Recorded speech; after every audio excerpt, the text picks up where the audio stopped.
ನಾನು ಡಿಎಸ್ಎಸ್ ಮತ್ತು ದಲಿತರ ರಾಯಚೂರು ಜಿಲ್ಲೆಯ ಸಮಸ್ತ ದಲಿತರ ಪರವಾಗಿ ಒಂದೆರಡು ಮಾತು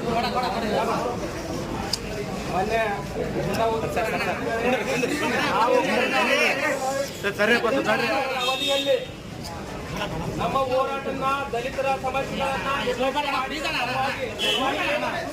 ನಾವು ಕಾಂಗ್ರೆಸ್ ಪಕ್ಷನ ರಾಜ್ಯಾದ್ಯಂತ ಬೆಂಬಲಿಸಿ ಅಧಿಕಾರಕ್ಕೆ ತರಲಿಕ್ಕೆ ನಮ್ಮದು ಪ್ರಮುಖ ಜೊತೆಗೆ ನಾವು ಕಳೆದ 2 ವರ್ಷಗಳಿಂದ ರಾಯಚೂರು ಜಿಲ್ಲೆಯ ಉಸ್ತುವಾರಿ ಮಂತ್ರಿಗಳಾದಾಗಿನಿಂದ ಒಂದೇ ಒಂದು ಬಾರಿ ಆದರೂ ದಲಿತರ ಕುಂದುಕೊರತೆಗಳ ಸಭೆಯನ್ನು ಜಿಲ್ಲಾ ಮಟ್ಟದಲ್ಲಿ ಕರೆದಿಲ್ಲ.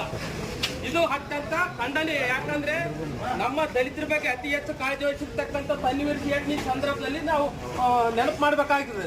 ಅವರಿಗೆ ನಿಮಗೂ ಕಂಪೇರ್ ಮಾಡಿದ್ರೆ ನೀವು ಇಷ್ಟೆಲ್ಲ ನಮ್ಮ ರಾಯಚೂರಿನಲ್ಲಿ SC ST 48% ಇರ್ತಕ್ಕಂಥ ಸಮುದಾಯ ಕಾಂಗ್ರೆಸ್ ಪರವಾಗಿದ್ದು 4 ಜನ SC ML ಇದ್ದು, ಒಬ್ಬರು SML ಇದ್ದು, 4 ಜನ MLC ಇದ್ದು, ಆದ್ರೆ ನಮ್ಮ ದಲಿತರ ಸಮಸ್ಯೆಗಳನ್ನ ಯಾಕೆ ನೀವು ಸರಿಯಾಗಿ ಗಮನಿಸಿಲ್ಲ? ನಮ್ಮನ್ನ ಕರೆದ್ರೆ ಸರ್ ಇವತ್ತು ಏನಂದ್ರೆ ನಿಮ್ಮಿಂದ ಗರಿಗರಿ ಬಟ್ಟೆ ಅವ್ರನ್ನ ನೀವು ಗುರುಸ್ತ್ರಿ, ನಿಲ್ವಂಗಿ ಅವ್ರು ಗುರುಸ್ತ್ರಿ, ನೀಲಿ ಶಾಲೆಗಳನ್ನ ದಲಿತರನ್ನ ಕಪ್ಪು ಬಟ್ಟೆ ಅವ್ರನ್ನ ಯಾರು ಗುರ್ಸಂಗಿಲ್ಲ.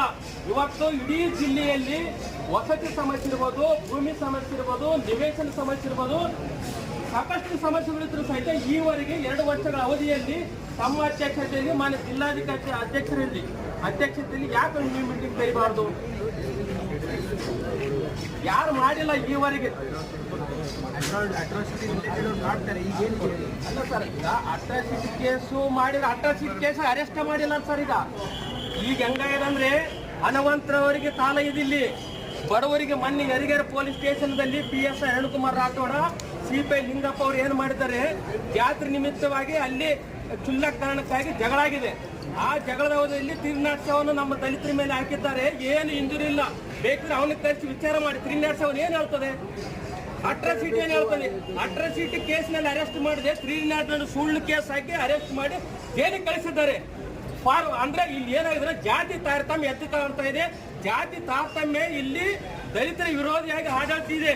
ಜೈ ಬಾಪು, ಜೈ ಭೀಮು, ಜೈ ಸಂವಿಧಾನ ಹೇಳಕ್ಕಾಗಿದೆ ಹೊರತಾಗಿ ಕಾರ್ಯರೂಪದಲ್ಲಿ ಇಲ್ಲ.